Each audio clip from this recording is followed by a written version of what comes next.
gonna record everything, and then you can decide when we start, and we'll do hand signals if it helps you to edit. We're like, oh, edit here.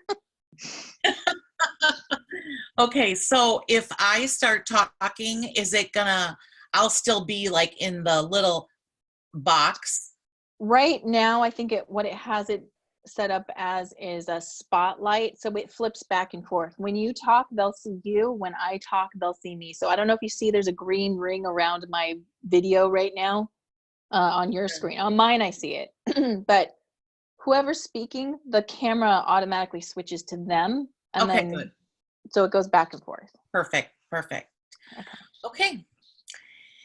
So, all right. Well, we are in module 1. I thought it would be a great idea to bring in Therese. Therese, thank you so much for being here with me. I am just getting to know you from a mutual online course that we both are taking. And she has a lot of wonderful insight and some great ideas that I think we need to cover up front about establishing our mindset of becoming a handmade business owner, as well as just thinking through consciously our lifestyle preferences, which, you know, again, of course, all of this is trial and error. But Therese, why don't you first tell everybody some of your experience as a handmade business owner? Absolutely. And thank you so much for having me as part of your course, Linda. I am very honored to give you some of my insights and try to help people as they navigate through the world of running an online business, because it's a lot of it is trial and error, honestly. I mean, no matter how much training you get, you're still going to have to try and implement and watch what happens and adjust and pivot from that. So my experience with online business, well, let me just I'll try to take it back from where it started for me. I actually started with an Etsy shop in 2008. That's when I originally got on Etsy. Etsy was maybe like 3 to 5 years old at that point. And it started because I wanted to put my craft out there. I'm an artist by nature, but I also wanted to expand past. I do fine art, so I paint. I paint in all sorts of mediums. I call myself an intuitive artist, because I use more than one type of medium to paint with.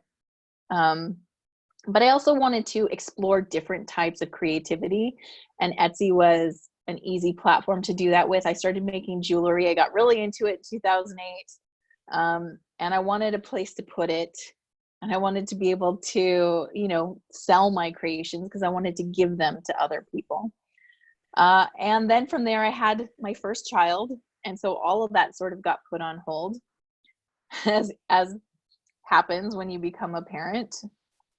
And then I really picked it back up in about 2011. I went right back to it, and I was trying to figure out what I wanted to put out. I knew I had this Etsy shop, and I had a lot of free time, because I was also a stay-at-home mom. And I shouldn't say free time, because you don't really have free time as a parent.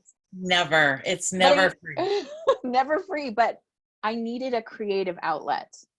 And I was never one for traditional work. And I think the reason why is because I made a vow to myself as a child. And we do this. We either make pledges as children or vows. And they kind of look like this. So based on your own childhood experience, you will either pledge to uphold what you have learned, or you will vow to be different. And I vowed to be different. I saw growing up that my parents did the work they had to do to bring money home, but they were miserable. And they talked about how they were miserable. They were both. My mom was a nurse. My stepdad, who was living with us, also worked at the hospital as I think a X-ray technician. They were miserable people in terms of when it came to work. They did not have passion for it. And it was really about paying the bills. And I saw that, and I saw how unhappy it made everybody feel. And I made a vow to myself that I would only do work I love. And the thing about a pledge or a vow is it goes down to the subconscious level. And they're like almost like it's not a curse. It can be a blessing or a curse, but it's almost something you can't break because that's how deep it goes. So when it came to my life and needing to bring money into my world, of course I went for a traditional 9 to 5 job where I went to a place and got a paycheck, but I was miserable. And I was like, I looked for ways subconsciously to rebel against it and to break out of it because on some level I knew this was wrong. And the wrong I was feeling was it did not match my vow. And my vow was to only do work I loved. So I go to college, actually went to college, I got my BFA in acting. And I was pursuing my acting career out in New York, which was work I love. And I was doing that work. But again, having my first child, it didn't sync up anymore. I couldn't go out to auditions. I couldn't go to rehearsals, having a newborn baby at home. And I found that I needed a creative outlet. I needed a way to express my huge creative potential. And I wanted it to make me money too. So I had to figure it out. And of course, Etsy was the answer for me at the time. And so what I ended up doing was instead of doing any research or kind of knowing what I was getting into, I just threw myself at it because that's what felt good. And I was going for feeling good first, right? Which is fine. I think that's fine. Oh, yeah.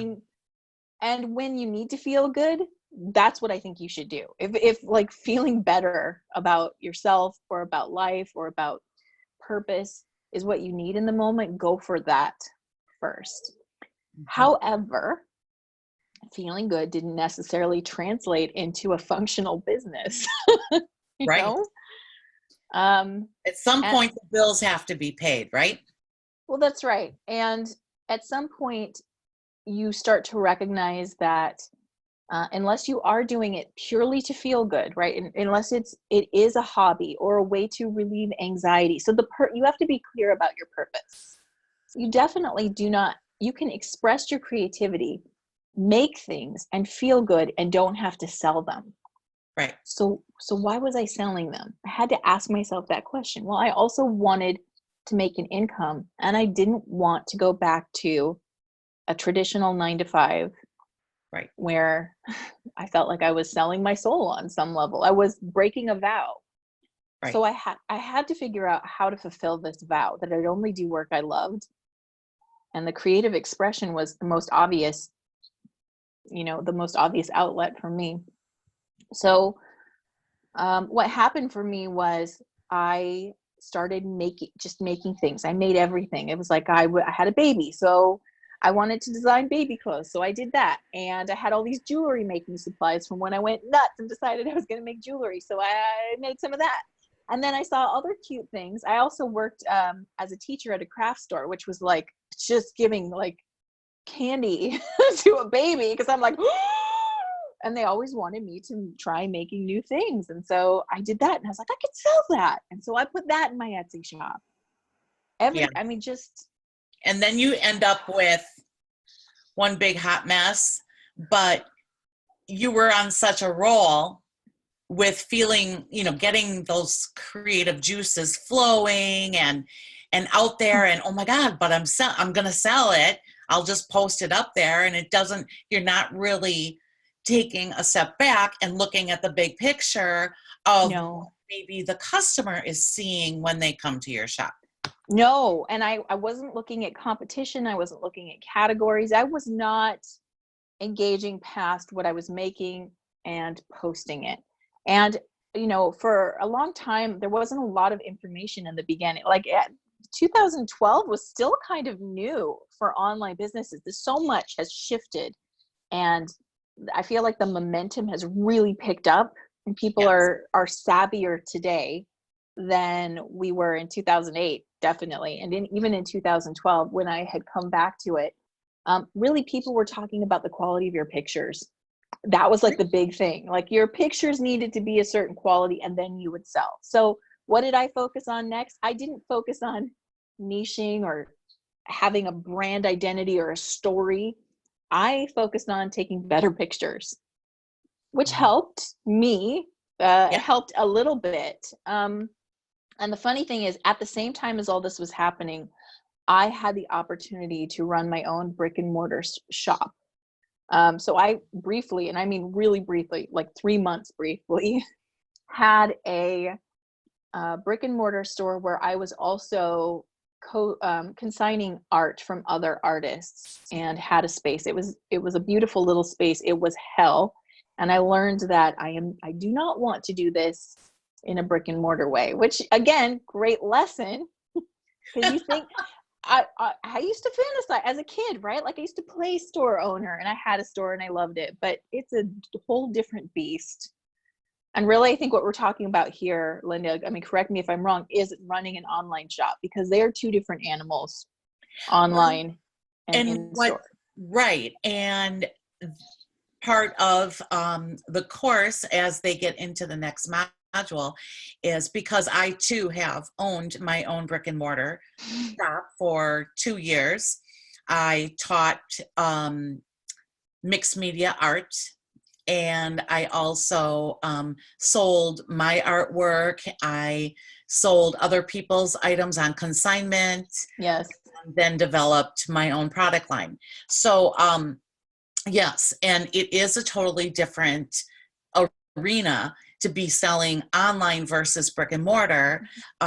But that's what I love, is that I have all of that experience behind me now. And so I can share the way, if you want to do that one, I can tell you how to do it. If you want to do that one, I can tell you how to do it. That's fabulous.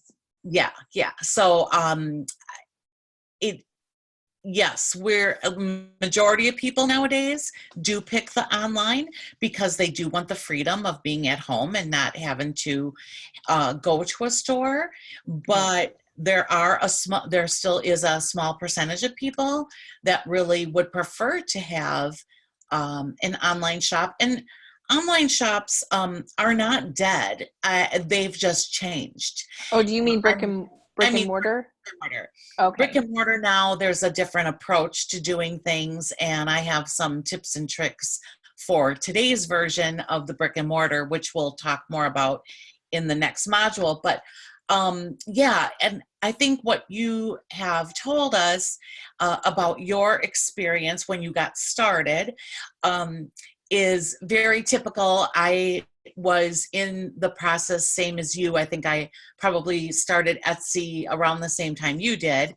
So I am familiar with all of that. But I do think that we floundered for the longest time. And it's all those trial and errors that brought me to the point of saying, okay, there's more than one way to make money at this. I need to start researching. And this course is actually a compilation of the research that I did, in addition to the real life experiences that I had. So it's a really unique blend. And like you were saying, like, okay, so we've been doing this now for how long? You know?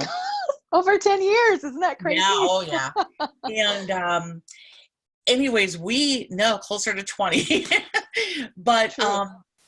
we have learned a lot along the way. And one of the things that is a constant is, I think, keeping your lifestyle preferences in the forefront of your mind when it comes to making decisions about which avenue might be right for you to take in Right. starting your business.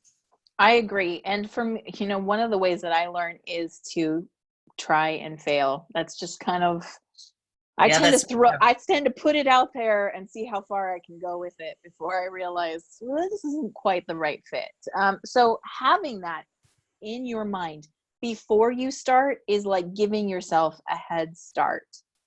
If you know that you would like to leave the house every day at a certain time and be around people all day, and have a space that's outside of your home, that's very informative, and it's definitely going to help you pursue a path where you might have the brick and mortar version of your shop.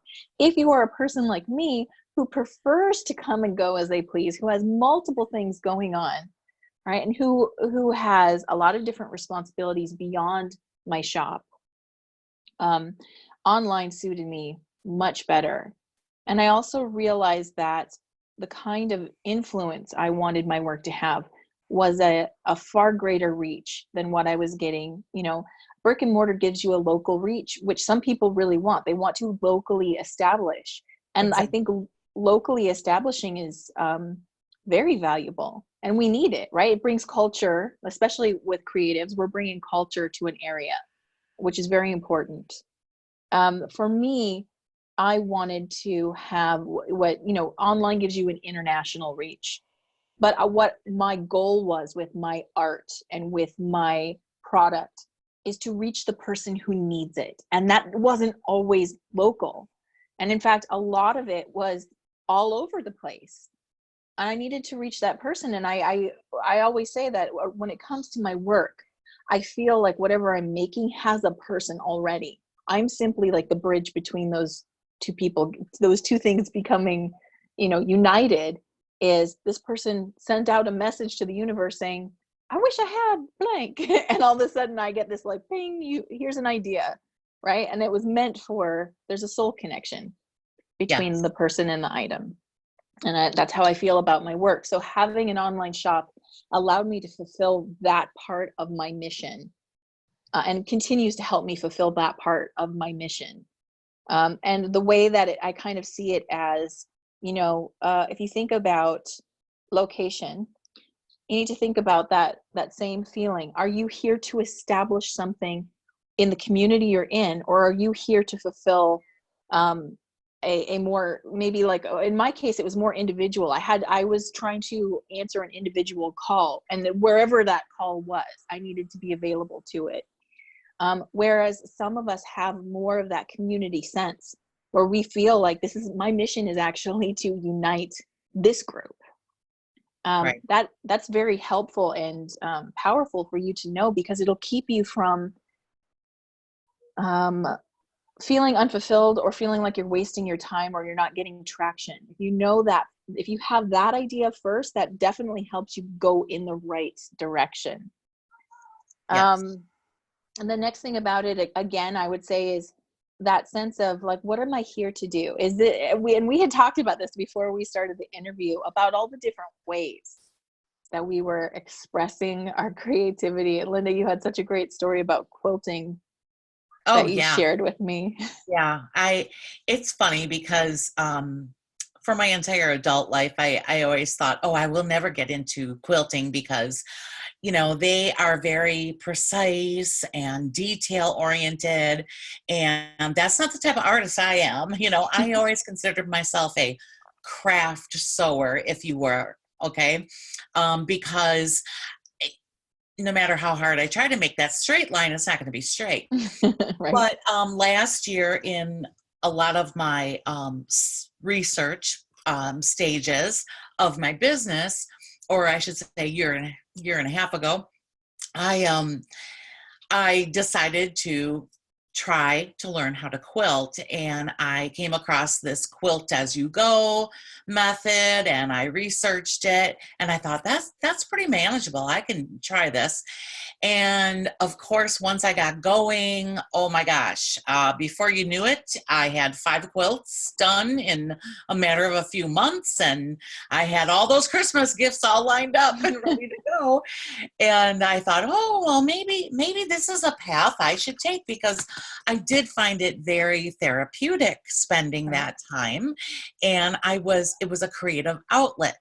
So I thought, oh, this is really good. Maybe this will be the one that, maybe this is the product or the, you know, base business that I should have.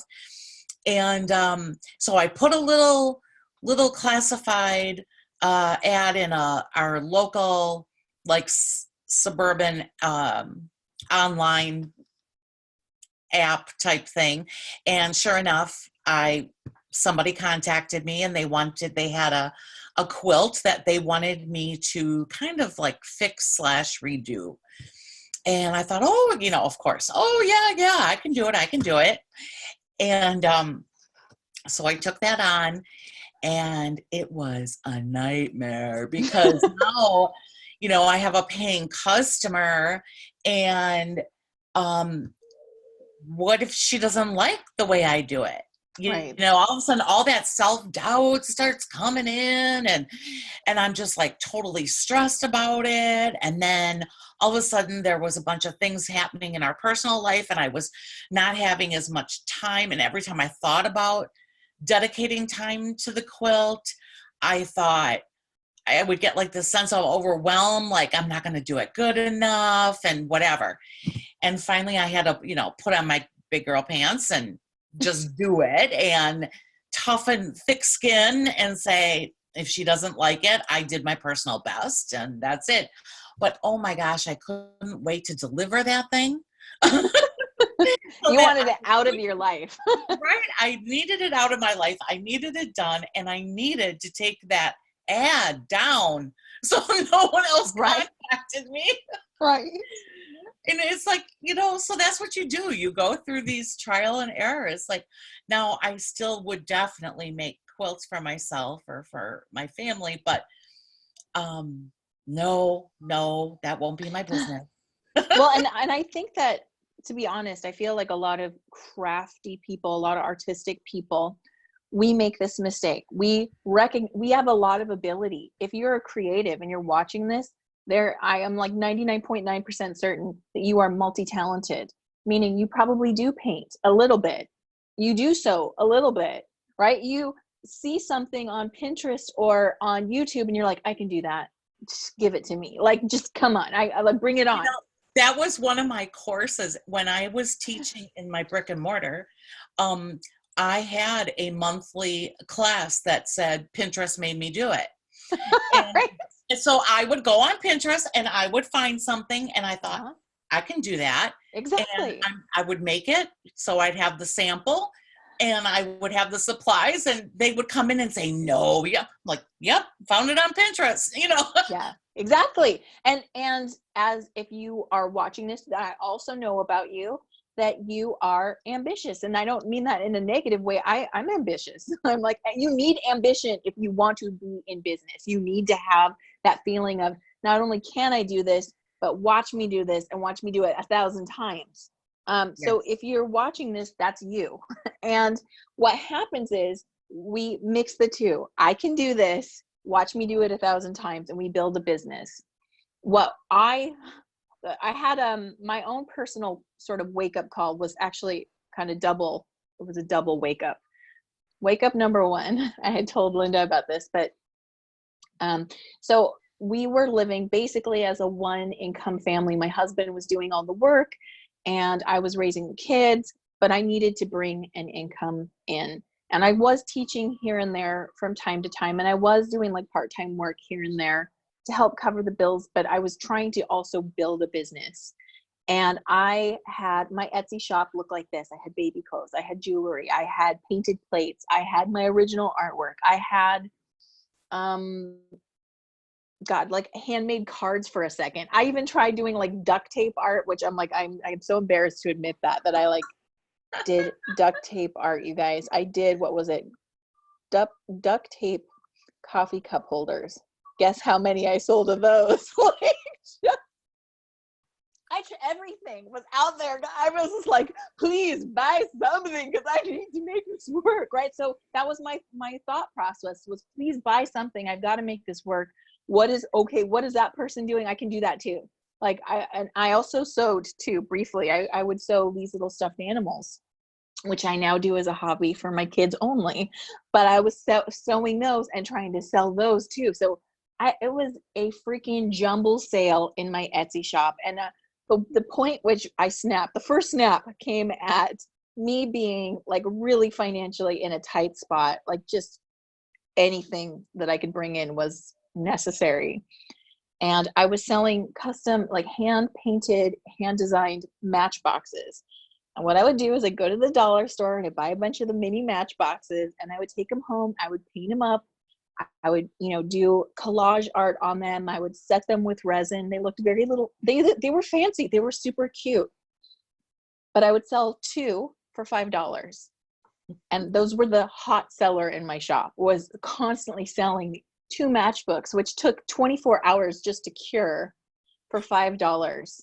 And I was sitting there doing like all these orders back to back and I was getting a return of like maybe $3, which didn't really, I mean, it was $1 to buy the the boxes. So I was really not covering cost of the paper, the resin, the matchboxes. Yep. And I realized that I was insane at that point. I was sitting there making them and I'm like, I am insane. This is insanity. This is getting me nowhere. If I become popular as the girl with 2 matchbooks for $5, I am not going to have internet connection. You know what I mean? Like, I couldn't even cover being on Etsy with that. And I realized, one, that was insanity and I need to stop. So I pulled those off, but I hadn't really looked at my shop yet. What I did was I finally Googled, decorative matchboxes on Etsy. And when I saw that, I nearly had a heart attack, because what I saw were professionally made matchboxes with custom, matchsticks in any color you want, like 40 boxes for $10. And I thought, there is no effing way I could compete with that. That is not going to happen the way I'm doing things. So I stopped doing that, thank God. Yep. But the next kind of revelation came 2 years later. So I stopped focusing on Etsy and I started focusing on my art. My art was selling on online platforms that only sold art, and that at least forced me to niche and only sell art. And that was going really well. I was selling a lot of paintings on that platform. So I totally ignored Etsy and just let it be the hot mess it was. And I was like, I can't deal with you right now. You just exist. And I would push it in the background of everything. I wouldn't talk about it. It just was there. And if something sold on there, that was like weird. But, definitely wasn't like, it didn't exist in my mind. I just ignored it. And as I was starting to sell more art, I was becoming aware of what people liked that I was doing. It was just because I was selling enough of it, I was seeing what people were responding to from me and what they weren't. And that helped my brain understand this idea of niching, which I'm sure that Linda is going to get into as you go into your course. Yeah. But what happened there was I finally was willing and brave enough to look at my Etsy shop as an outsider, as someone who was purely browsing Etsy and came across the shop. And I gave myself a very critical evaluation, and I looked at it and I realized I wouldn't even shop there. And that was the big moment, is when I saw what I was putting out to the world and I wouldn't even shop at my own store. And I realized that I had to make the decision was I either need to shut this down or I need to get specific. And that was the moment everything changed, and my business actually started increasing because I was looking at it through the eyes of of a customer. Right. And that was the moment where I also got clarity about what do I want to, if I can only focus on one thing. And this is a question I would start with everybody. If I could only do one thing, if you deserted me on a desert island and said, you get to bring this with you to keep you from losing your mind, what would it be? And that was hard to answer at first. It really was, because I'm a multi-potential person. And I think a lot of creatives we're multi-potential, like you can paint and you can make quilts. And it really comes down to, if I was stuck with this, would I be happy doing it? And then it kind of comes right back around to, does this bring me joy? Right. Because, and that's why we are talking about all of this to begin with, is that you need to take a closer look at what do you want in your life, right. And there are endless opportunities out there, but you got to pick what's a good fit for you. And not only that, but your customer feels that. Your customer feels when you are desperate. They can feel it. They can feel when you are manufacturing, meaning you're just doing it because this is the thing right now that everybody's doing. you can think about how you decided to take the course that you're taking, right? There were other people offering it, but there's only so many people that are offering it sincerely, that Right. they are passionate about this. So your passion translates into sales, believe it or not. The more you love it, the more it shows up in your work, and the more people resonate with that. And they're actually attracted to that, believe it or not, is how invested you are in it. It's an energy that we feel subconsciously, and it helps us make decisions too. Right. Right. Well, this has been wonderful, Therese. I really value your experience and your honesty with sharing with everyone. Um, this definitely makes a difference for everybody, I think. And I thank you. I think this is a really great start in this first module. So thank you so much. Oh, you're so welcome. Yeah, start with love. That's where you have to start. And that's how you niche yourself down, is love. It always comes back to that. Yes, it does. I agree with you. Thank you. You're welcome. Okay. Well, I, again, can't thank